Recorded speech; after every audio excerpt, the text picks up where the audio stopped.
ముంబైకి బిభవ్ కుమార్ తరలింపు. ఆప్ ఎంపీ స్వాతి మాలివాల్పై దాడి కేసులో విచారణ కోసం కేజ్రీవాల్ పిఏ బిభవ్ కుమార్ను ఢిల్లీ పోలీసులు ముంబైకి తీసుకువెళ్తున్నారు. దాడికి సంబంధించిన సాక్ష్యాలను ధ్వంసం చేసేందుకు బిభవ్ ప్రయత్నించినట్లుగా పోలీసులు అనుమానిస్తున్నారు. బిభవ్ తన ఫోన్ను ముంబైలోని ఫార్మాట్ చేసినట్లుగా తెలిసినందున అతన్ని అక్కడికి తీసుకువెళ్తున్నట్లుగా 30 హజారీ కోర్టుకు ఢిల్లీ పోలీసులు తెలియజేశారు. కీలకమైన సాక్ష్యాలను ధ్వంసం చేసేందుకు ప్రయత్నించారని తాము భావిస్తున్నట్లుగా పోలీసులు చెప్పారు. కాగా కుమార్ కస్టడీ వచ్చే గురువారంతో ముగియనుంది.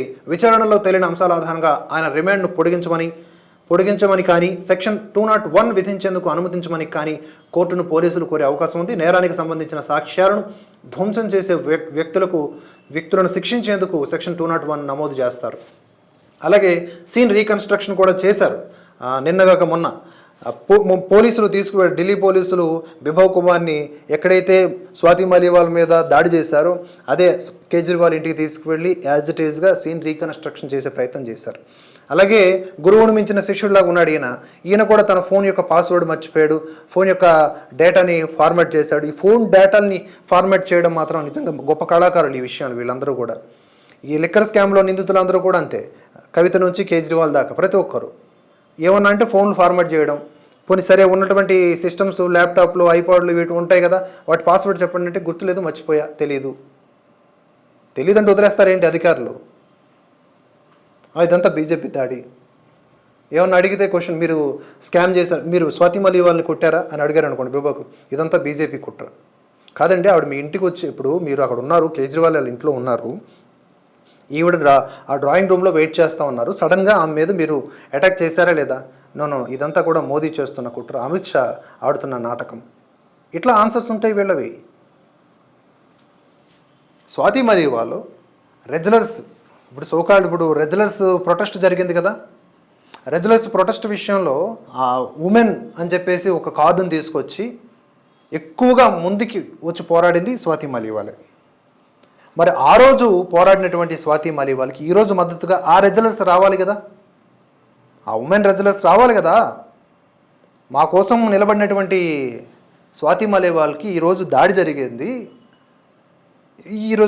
కదా, మేము వస్తున్నాం ముందుకని ఒక్కరు రాలేదే. స్వాతి మాలివాల్పై దాడి అంశంపై దర్యాప్తునకు ఢిల్లీ పోలీసులు తాజాగా సిట్ని ఏర్పాటు చేశారు. దీనికి north Delhi additional deputy commissioner of police Anjitha Chepyala నేతృత్వం వహిస్తారు. దీంతో పాటుగా సిట్లో 3 ఇన్స్పెక్టర్ ర్యాంకు అధికారులను చేర్చారు. వీరిలో కేసు నమోదైన సివిల్ లైన్స్ పోలీస్ స్టేషన్లోని ఒక అధికారి కూడా ఉన్నారు. ఈ నెల 13వ తేదీ ఉదయం మాలివాల్పై కేజ్రీవాల్ పిఏ బిభవ్ కుమార్ దాడి చేస్తున్నట్లుగా ఆరోపణలు వచ్చాయి. ఘటన జరిగిన క్రమాన్ని తెలుసుకోవడానికి ఢిల్లీ పోలీసులు సోమవారం బిభవ్ కుమార్ను సీఎం నివాసంలోని డ్రాయింగ్ రూమ్కు తీసుకువెళ్లారు. అన్ని ప్రశ్నలకు సమాధానాలను సీక్వెన్స్గా నోట్ చేసుకున్నామని, వాటిని మ్యాప్ చేసి గంట పాటు నేరం జరిగిన ప్రదేశాన్ని ఫోటోలు తీశామని పోలీసు అధికారులు తెలిపారు. కాగా గత శుక్రవారం నాడు బిభవ్ కుమార్ పోలీసులకు కౌంటర్ కంప్లైంట్ ఇచ్చారు. సీఎం సివిల్ లైన్స్ నివాసంలోకి అనుమతి లేకుండా మాలివాల్ ప్రవేశించడంతో పాటుగా తనను పరుష పదజాలంతో నిందించారని ఆయన ఆరోపించారు. ఇలాంటి కౌంటర్ కంప్లైంట్స్ నిలవవు జనరల్గా లీగల్గా, ఎందుకంటే మన మీద ఒక కేసు పెడితే మనం తిరిగి రివర్స్ ఫస్ట్ ఎవడు కేసు పెడతాడో అదే బలంగా ఉంటుంది. ఏదేమైనా రాజ్యసభ ఎంపీ ఒక మహిళ, ఆప్లో ఒక కీలకమైనటువంటి సభ్యురాలు, ఆవిడ మీద జరిగినటువంటి దాడి గురించి ఇంతవరకు ఈ కేజ్రీవాల్ మాట్లాడు, పైగా బీజేపీ కార్యాలయం మీదకి వెళ్ళిపోతాడు. ఎంత ప్రమాదకరమైనటువంటి పార్టీ అంటే నాయకుడు కేజ్రీవాల్ అంటే, ఇంత దుష్టమైనటువంటి నేత. ఆ రంగం సినిమాలోనే ఉన్నటువంటి క్యారెక్టర్కి డబుల్ ఇంపాక్ట్ ఉంటుంది కేజ్రీవాల్ బ్రెయిన్.